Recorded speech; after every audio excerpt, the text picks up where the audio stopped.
All right.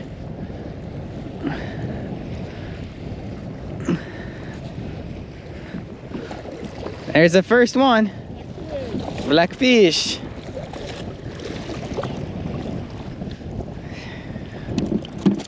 Nice.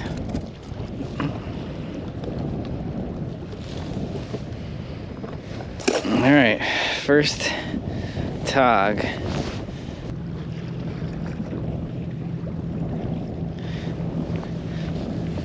I got a lot of life built up under me. I'm telling you, it's good. I just can't hold bottom with the jig, so switching to the rig. Switching to the rig.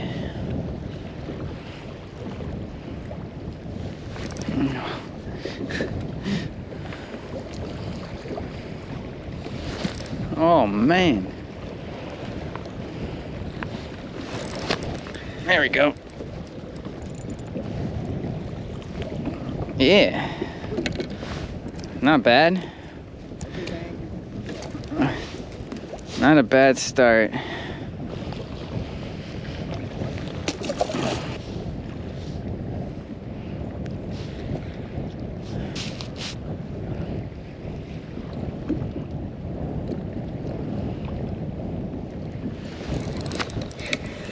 All right. Oh, yeah. Getting closer.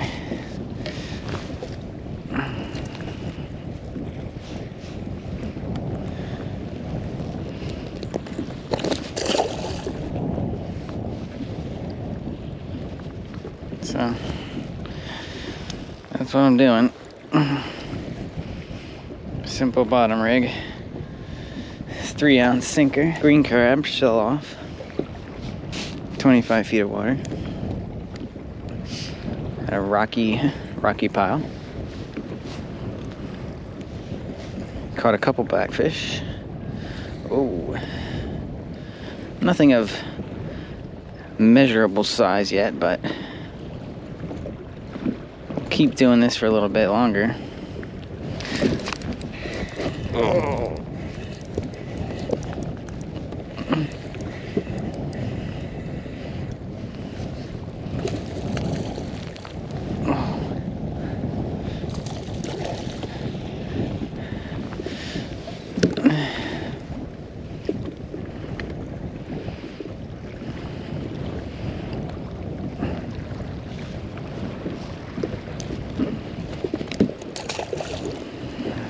Alright guys, welcome back.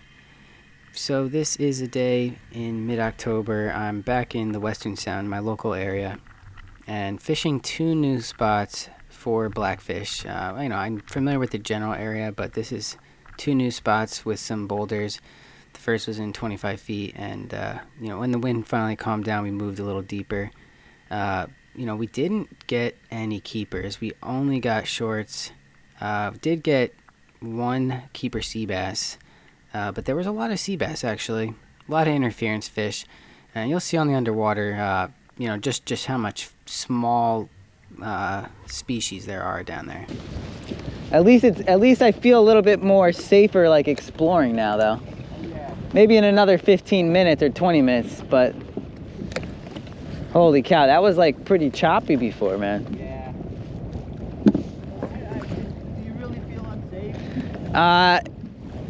I don't feel unsafe, but I have a higher chance of like getting wet, like taking a wave over the bow. And I just don't enjoy it as much because it's like harder to maneuver, harder to fish.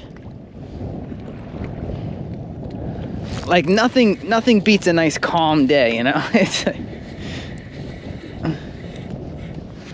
I mean, this action is really nice, but these fish are not so big. Are these bigger than the ones you were getting the other day?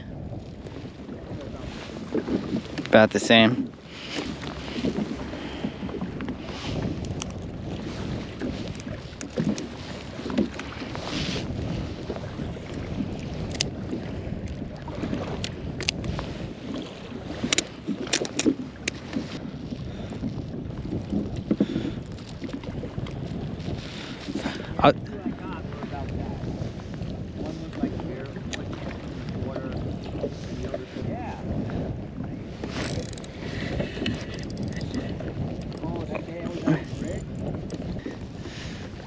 Oh, dude. Oh, pre-season they were doing it?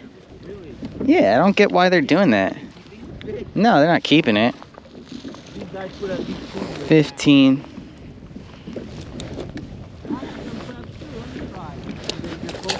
$30. I'm getting bites. Oh, small blackfish. It's a good sign though.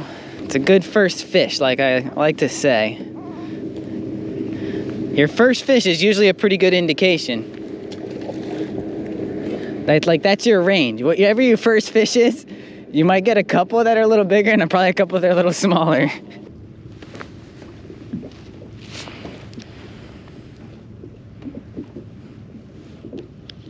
Oh, dude, is that a fish? Drop down right on the rock. Let's see what it is.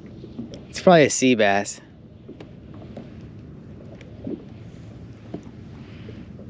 Blackfish. That's a sea bass.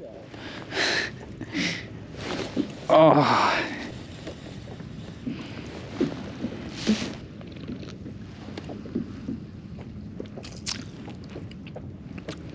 It's right around here. Mm-hmm.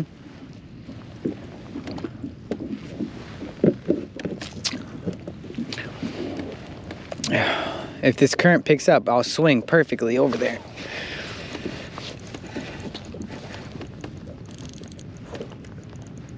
Oh, that's a decent one. That was such a subtle bite.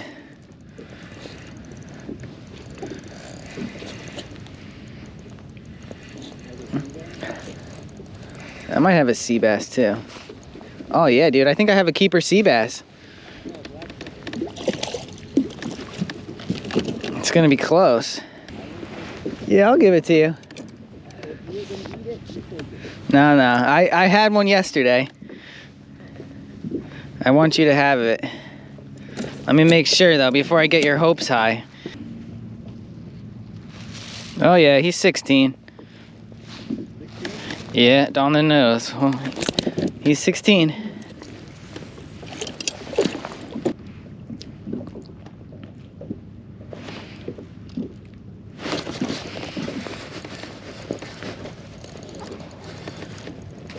Ooh. Decent male.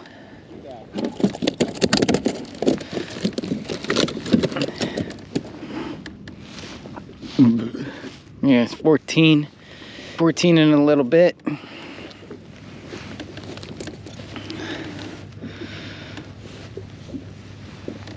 Nice male.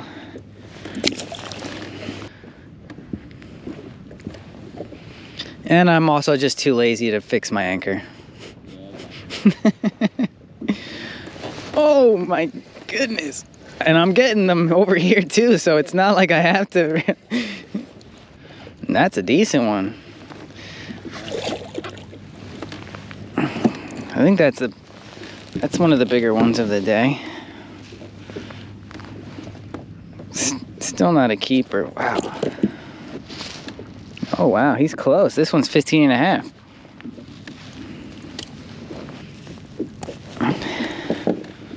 Another male.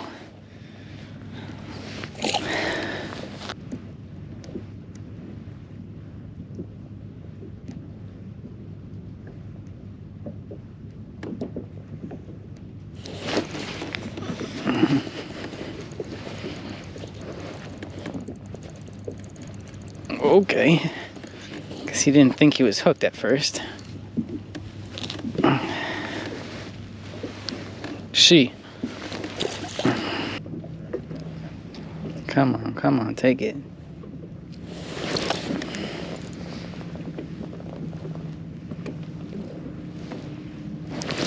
Oh.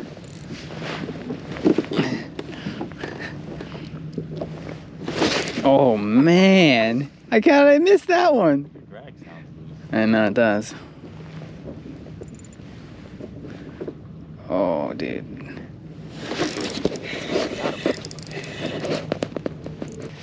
Oh, it's a sea bass. Been catching a lot of sea bass, dude.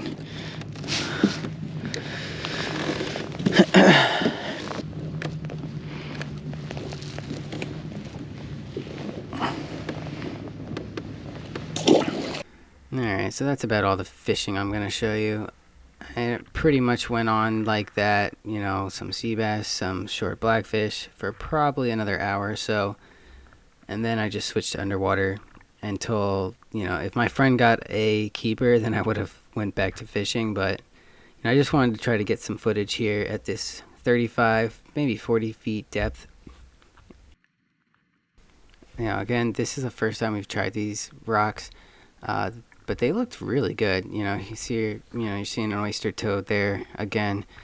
Lots of interference fish, a lot of porgies, a lot of burgals, small sea bass, some blackfish. Yeah, that oyster toad definitely has the bait in his mouth, though, if you can tell. And right here, he's gonna spit something up. And sure enough, yeah, he's just sitting there with the crab. So I do catch him.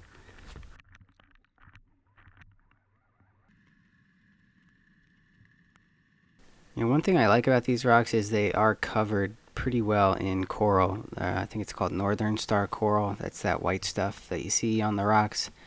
There's a lot of it, and yeah, I find that that's a pretty good sign of, you know, some life that you're gonna find down there.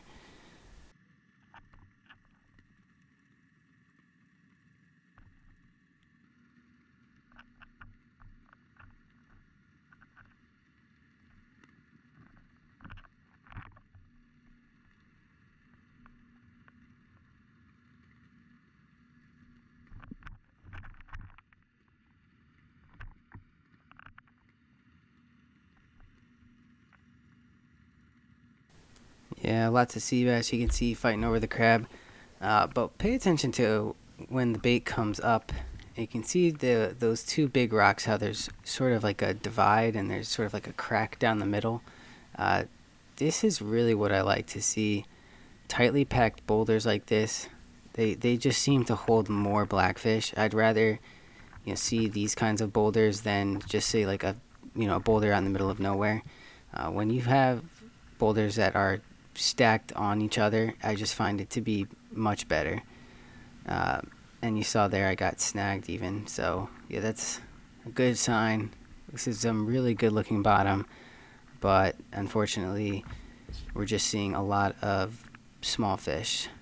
But it's a good sign to see all these small fish, because I think places like this in November, you know, now they may hold a lot more tog compared to some of the other fish.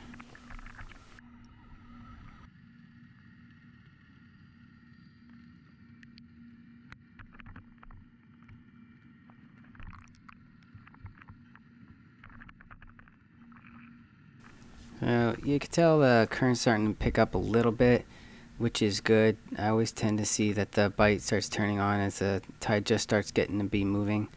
And that also helps is just all these little commotion clouds, I think, that really get the attention of other fish to come close.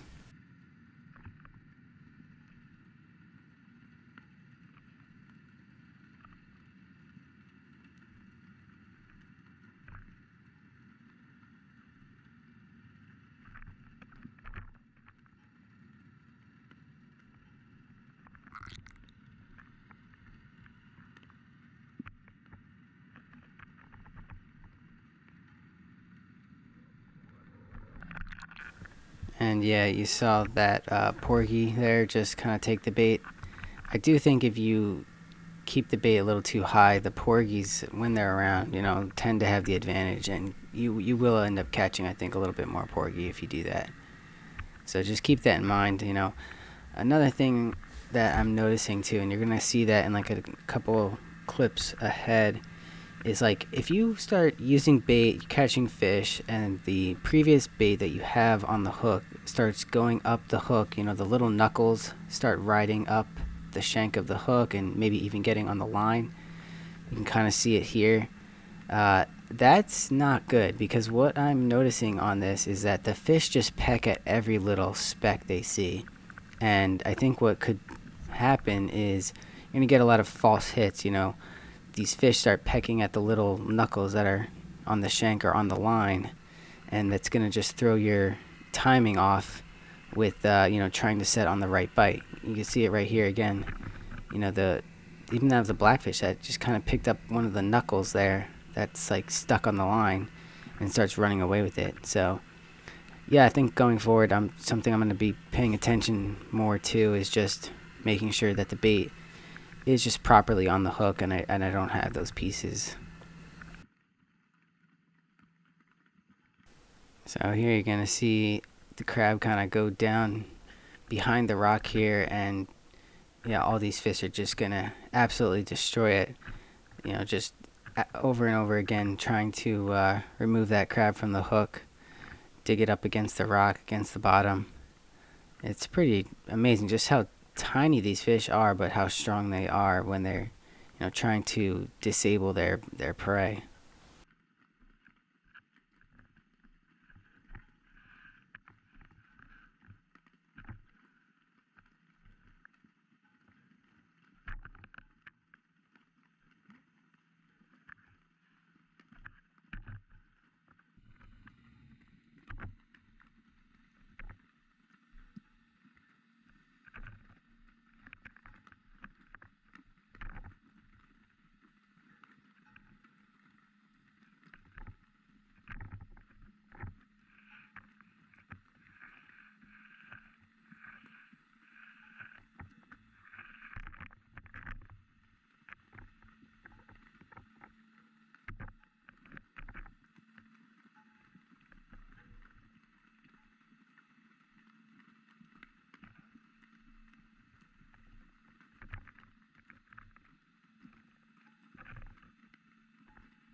Yeah, just so many little fish. Uh, I know the sound is turned down a little bit, but if you listen closely, you can kind of hear this bell sound going off periodically. And I do think that's actually the buoy bell. Uh, we're pretty far from it, probably a couple hundred yards, but you could still hear the sound of it traveling through the water. So yeah, I don't think it's affecting the fish at all, but it is something just to note that the sound does travel quite a bit, that we're able to hear that.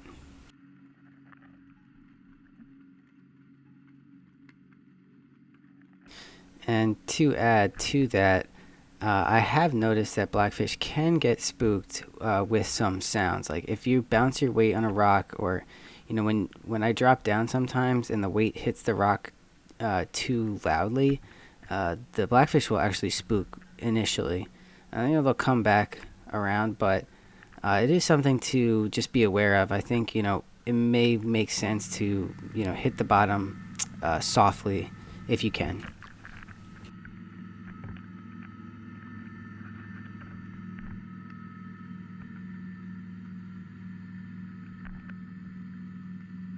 So yeah, here in this last clip, you're seeing a fluke come on in and take a stab at that crab.